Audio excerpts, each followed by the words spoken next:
যুব আন্দোলনের একটি স্লোগান ছিল, আদর্শবান যুবকরা জাগলেই বাংলাদেশ জাগবে। এটি প্রমাণিত হয়েছে 5 আগস্টের আগে গত জুলাই অভ্যুত্থানে যারা রাজপথে রক্ত দিয়েছে, যারা রাজপথে সময় দিয়েছে, এদের অধিকাংশই ছিল ছাত্র এবং যুবক, এবং তারা সবাই বলেছিল আমরা কোনো অন্যায়ের সাথে আপোষ করব না।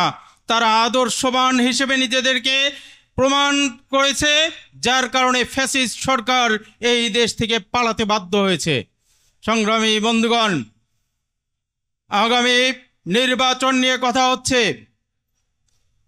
আগামী নির্বাচন হলো এই জুলাই অভ্যুত্থানের একটি মাইল ফলক। যদি আগামী নির্বাচন ব্যর্থ হয় তাহলে জুলাই অভ্যুত্থানও ব্যর্থ হবে। সুতরাং আগামী নির্বাচন কিভাবে হবে এটি অত্যন্ত গুরুত্বপূর্ণ বিষয়। বর্তমানে যে আলোচনাটি সবচেয়ে বেশি চলছে, বিশেষ করে হাত পাখার বাতাসের কারণেই বর্তমানে পিআর পদ্ধতির আলোচনাটি সবখানে উড়ে বেড়াচ্ছে, ভেসে বেড়াচ্ছে। এই পিআর পদ্ধতি নিয়ে এর বিপক্ষে যারা আছেন তারা যেই সব যুক্তি দিয়ে জনগণকে বিভ্রান্ত করার চেষ্টা করেন, এর মধ্যে 3টা খোরা যুক্তি আছে।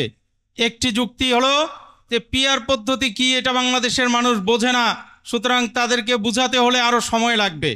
আমি বলতে চাই, বাংলাদেশের মানুষকে এত মূর্খ মনে করবেন না। যেই জাতি 9 মাসে একটি দেশ স্বাধীন করতে পারে, যেই দেশ 36 দিনে একটি গণ অভ্যুত্থান করতে পারে, সেই জাতি কোনোদিন মূর্খ হতে পারে না। তারা সবাই পিআর বোঝে।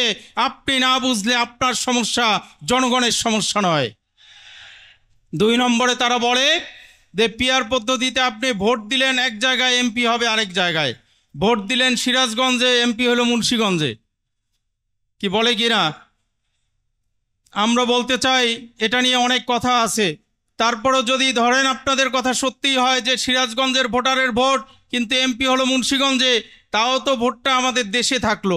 আর বর্তমান পদ্ধতিতে যদি ভোট হয়, এক এলাকায় 30% ভোট পেয়ে এমপি হয়, বাকি 70% ভোটারের ভোটকে ডাস্টবিনে নিক্ষেপ করা হয়। এগুলোর কোনো মূল্য দেওয়া হয় না। সুতরাং এই খোরা যুক্তি দিয়ে পিআর পদ্ধতিকে আপনারা দাবিয়ে রাখতে পারবেন না, পিআর পদ্ধতির দাবিকে আপনারা অবদমিত করতে পারবেন না। 3 নম্বর যুক্তি হলো যে পিআর পদ্ধতিতে কে এমপি হবে, কাকে ভোট দিবে, এটা মানুষ চিনবে না, এটা একটা সমস্যা। আমি আপনাদেরকে বলতে চাই, বাংলাদেশে এমপি নির্বাচনে প্রার্থী দেখে ভোট দেয় কয়জনে? অধিকাংশ মানুষ ভোট দেয় হলো মার্কা দেখে। কি ঠিক কিনা? ইউনিয়ন চেয়ারম্যান মেম্বারের ভোট দেয় হলো ব্যক্তি দেখে, যে ব্যক্তিটা ভালো কিনা। কিন্তু এমপি, অধিকাংশ এলাকার মানুষ এমপিকে চেনেই না, এমপির নামও জানে না, তারা শুধুমাত্র মার্কা চিনে। যার কারণে আমরা গত 2018 নির্বাচনে আমার এলাকায় আমি দেখেছি, মুন্সিগঞ্জ 1 আসনে আমার প্রতিদ্বন্দ্বী প্রার্থী ছিলেন, নৌকার প্রতীক নিয়ে যিনি নির্বাচন করেছেন, তিনি অন্য একটি দলের কেন্দ্রীয় নেতা এবং তার দলের মার্কা আছে থাকা সত্ত্বেও তিনি তার দলের মার্কা না নিয়ে নৌকা প্রতীকে নির্বাচন করেছেন। কারণ কি? যে মানুষ তাকে দেখে ভোট দিবে না, সে যত হেভিওয়েট হোক তাকে দেখে ভোট দিবে না। মানুষ ভোট দেয় মার্কা দেখে, মানুষ ভোট দেয় দল দেখে। সুতরাং এই খোরা যুক্তিতেও তারা পিআরকে অবমূল্যায়ন করতে পারে না।